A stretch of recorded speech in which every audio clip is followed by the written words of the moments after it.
Denver school leaders with baking hot buildings have been turned down cold when they asked the district to let kids go home. Another homeless sweep that doesn't measure up to the new mayor's pledges, but the city says they had to act fast. Celebrating a century at the restaurant that brings in everybody from drunk college kids to an American president. You feel that the history when you walk in here. And we remember a refugee community leader who was randomly killed in her neighborhood. Tonight, a chance to help her neighbors realize her dream of a successful, safe life in Colorado. Because there's lots of TV shows you can just watch, but this is next. Denver schools that are too hot for students have been the story this week. Schools without air conditioning, where students have been let go early in the extreme heat. DPS does not talk about the schools that asked for that relief and got denied. In fact, the district wouldn't tell our Mark Salinger how many schools were essentially told to suck it up as temperatures neared 100 degrees. How about that? Let's talk about it.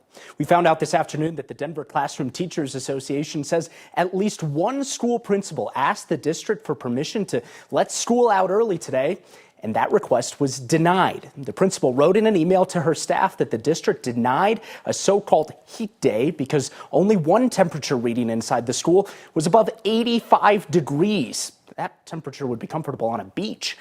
In this email provided to 9 News by the Teachers Association, the principal of Traylor Academy in Southwest Denver told her staff, quote, "Please know that I am feeling the heat and advocating daily, sometimes every few hours, for our kids and community to try and get out early for early release for the heat right now. You can share with parents that we are asking and getting denied because our inside temperatures aren't above 85, end quote.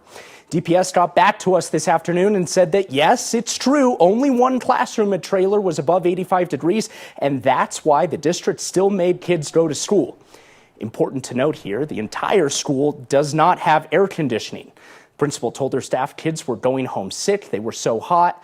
The teachers union says it's unacceptable for district officials sitting in an air-conditioned office to make these decisions. The concern is that these decisions are being made by somebody downtown that maybe hasn't even come to the school or isn't in the classroom with those students every day. And that's where, we think it should be at the truly at the school level to make those decisions because they're the ones closest to the students.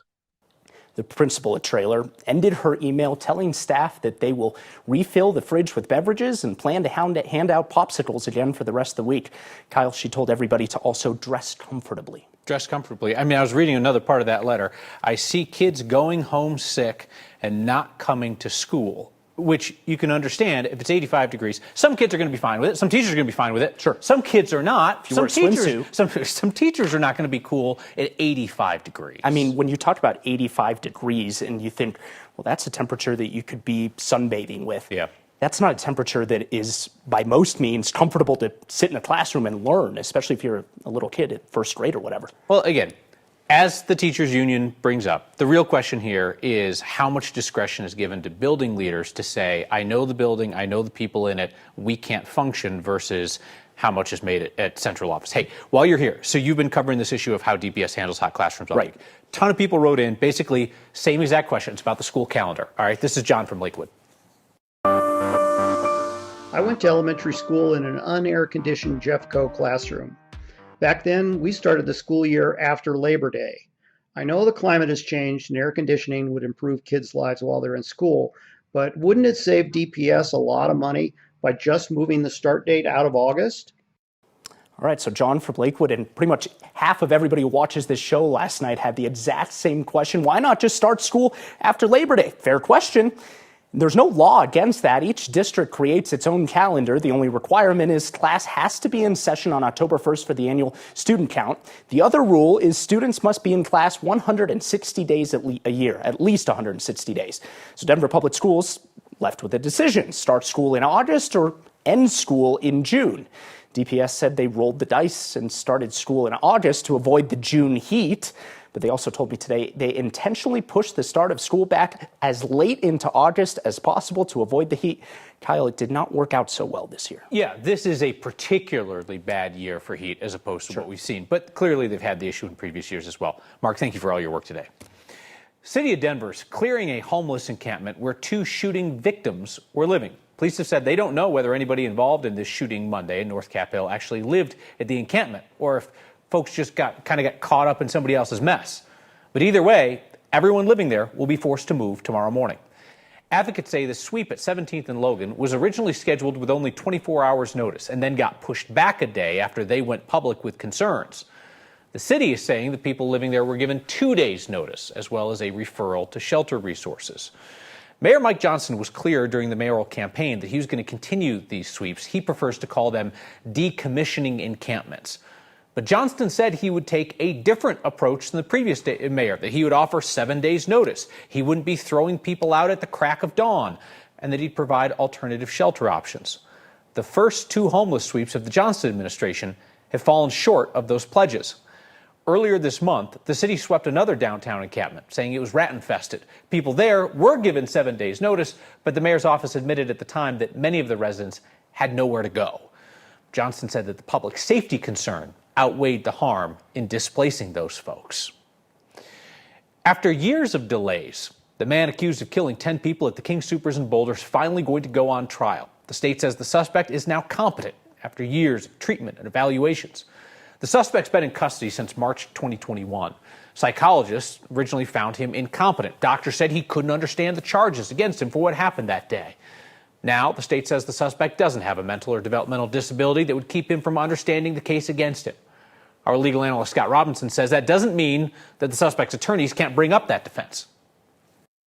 I fully anticipate an insanity defense will be the defense offered at trial. Competency is an entirely different thing than insanity. Competency is the mental capacity to go to trial now. Insanity is your mental status at the time of the alleged offense. Victims' families have been waiting a long time. Prosecutors are asking for a preliminary hearing as soon as possible. Colorado Christian University's Jenna Ellis reported to the Fulton County Jail in Georgia today to turn herself in to face criminal charges for trying to overturn the 2020 election. Ellis is accused of lying to the Georgia state legislature to try and get them to send a slate of Trump electors to Congress, even though Joe Biden won the state.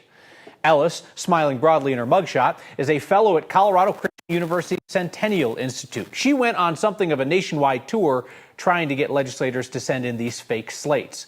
To keep her law license in Colorado, she admitted lying about election fraud. In return, she only got a censure from the Colorado Supreme Court.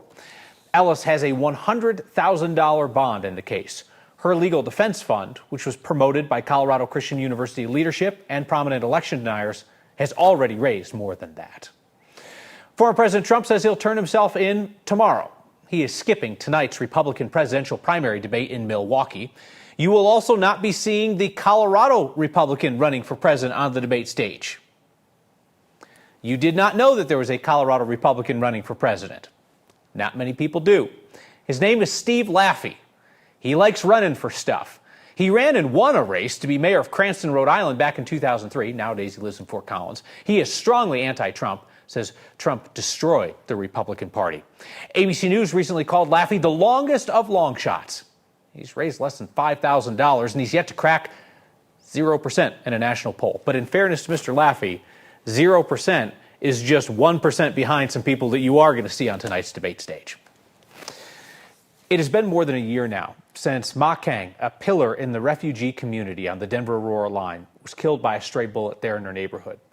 She had spent years trying to help her neighbors find success and safety here. Last year, you, Next viewers, helped to establish a scholarship in Kang's name for the people in the refugee and immigrant community. This week's Word of Thanks micro-giving campaign will make dreams come true for a new group of scholarship recipients working hard to build a life here.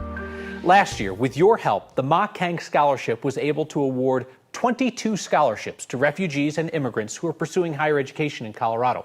A future English teacher, a pre-med student hoping to be a neurosurgeon, a woman working toward a computer science degree with a plan to improve interpretation services for people who speak rare languages like hers. I had the honor to meet some of those scholarship recipients last year. They all beat long odds to get to where they are now. More importantly, though, is where they are headed, with the kind of determination and drive that no one should bet against. They are living Ma Kang's vision for our community, that this will be a place where people who escape violence in their home country can come and succeed. Scan the QR code on your screen or text the word thanks to 303-871-1491 to get that link to donate. I will never ask you to give to one of these causes unless I give myself, so I'll match the first 50 donations of $5 to get us started. Right now, the nonprofit Spring Institute and the group of community partners that are behind this scholarship are accepting applications from all those new Coloradans determined to succeed in our state.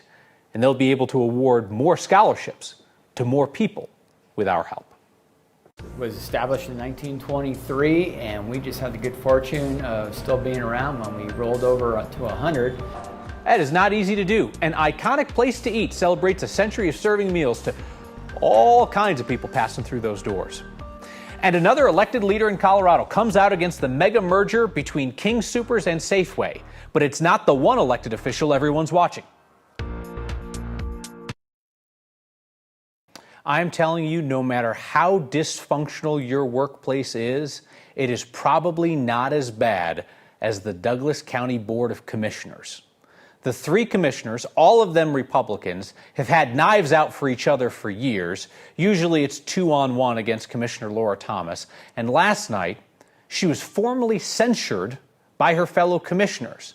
The whole thing there in public was a bit of an excrement show. Sir, this is not your hearing room, and I will have you ejected. This sort of behavior from Commissioner Thomas, her husband, and the people that she marshals to this room to attack this community will no longer be tolerated. As always, it was the 2 dudes on the left versus the woman on the right. So Commissioners Abe Layden and George Teal against Laura Thomas. The most recent charge is that she used her email newsletters to target and dox members of a volunteer council that helps to allocate public arts and culture funding. Thomas says she was just raising questions about the council's spending. She also says that she wasn't doxing anybody because the name of these council members are publicly on the county website. It's regrettable that we have to take this action today. It is a habitual pattern of behavior where you have publicly shamed volunteers with misinformation. These 2 tried to censure me in April of 2021 and backed down when the public told them they were out of line. And I will never back down from their slurs, their threats, and intimidation, no matter what. Censure does not change Thomas's role on council. She'll still be there, still getting outvoted 2-to-1 on pretty much everything. Layden and Teal voted to remove Thomas from her position as board chair in 2021. They actually threatened her to censure her earlier that year. Colorado's Democratic State Treasurer Dave Young has added his name to the growing list of elected officials asking federal regulators to pump the brakes on this proposed merger between Kroger and Albertsons, so Safeway and King Soopers. But the one state official in Colorado whose opinion might carry the most weight, Democratic Attorney General Phil Weiser, has yet to weigh in. So Treasurer Young joined 6 other state treasurers in a joint letter to federal regulators saying that the nearly $25 billion proposed deal would have negative impacts on the long-term economic security of their various states. Colorado's Democratic Secretary of State Jenna Griswold was among several secretaries of state who made the same case last week. They've joined hands with critics including grocery worker unions who worry that the merger is going to inflate prices and lead to store closures. Kroger has said that it will not close stores, but it might sell off as many as 375 stores. Antitrust agencies like the Federal Trade Commission tend to look to state attorneys general for these merger reviews. That's kind of like their lane. So that would be Phil Weiser in Colorado. He has yet to take a position on the merger.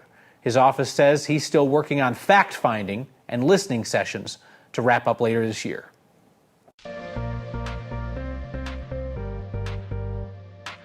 How are you handling the heat? Are you over it? Are you loving it? So far, 9 days in a row with 90-degree heat around here. We touched 94 out at DIA, triple digits across the eastern plains into Nebraska and Kansas, too. A little cooler up in the high country, but still pretty warm. Just to the east of Colorado, we still have those watches and warnings in place for excessive heat and heat indices upwards of 115 degrees. You can blame it on this ridge of high pressure that has been sitting and spinning and really not moving all that much. We still have been watching a little bit of moisture kind of streaming in across the four corners, some scattered showers and thunderstorms up into the high country Elementary tonight. We have a flash flood warning near the Cameron Peak burn scar, and around the metro area, you probably see some darker skies. Otherwise, a couple of gusty winds, a couple of sprinkles, and then these storms are long gone. As we look at the futurecast tomorrow morning, we'll kick off the day with some sunshine, but things begin to change. We're going to be monitoring some really heavy rain starting in the mountains and then eventually making its way into the metro as we look ahead toward Friday and Saturday. High temperatures again back into the 90s we go, but I promise a little cool off is on the way. We'll have that cold front dig in as well as remnants of Tropical Storm Harold. Look at how much rain potentially coming our way, an inch or two, looking ahead toward Friday, Saturday, and Sunday. It's cool, it's soggy around here, but the heat is back next week. For a century, people in Boulder have filled up the sink. A trip to a spot rich in tradition. Next. This is move-in week at CU Boulder, so that means a whole new crew of students who get to sign the ceiling inside the sink. That restaurant on the hill in Boulder has a lot of traditions, and that's bound to happen when you've been in business for a century. You feel that the history when you walk in here. So this year is the sink's 100-year anniversary. It was established in 1923. And we have owned the sink since 1992. There was a fountain right about here in the original dining room, and the students gave it the nickname the sink. Back in the 50s, Robert Redford was going to school at CU, and he ended up spending a couple months working here. We've had Anthony Bourdain and Eric Ripert in here. We've obviously had Guy Fieri. In 2012, Barack Obama asked if he could stop by while he was president. So that was a really interesting day, you know.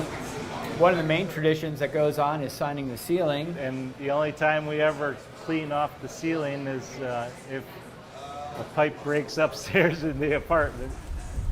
We have an exhibit at the Museum of Boulder that's going to feature a lot of the sink character, a lot of historical context. In history, right here. We are at the Museum of Boulder. There are photographs of what the building looked like prior to it becoming what we think of as the sink. We have artwork that is from the past, you know, even things that were taken down and haven't been out for like 45 years. I think that's one of the most powerful things about this particular exhibit, is celebrating the story, yes, of all those that created the space, but those who have been in it and kind of grew up with it. We hope the sink's here for another 100 years. So it's really a chance for people to see something authentic. And it's really an honor and an obligation to keep it going. Sink exhibition opens Sunday at the Museum of Boulder. It'll be up through mid-January. There's your feedback. Mystery person today. Next. Ma Kang came to America for a safer life, and she became a leader in Colorado's refugee community before she was shot and killed outside her home in Denver last summer. Next Viewers helped to create a scholarship in her name, and tonight I hope that we can keep it going for a second year.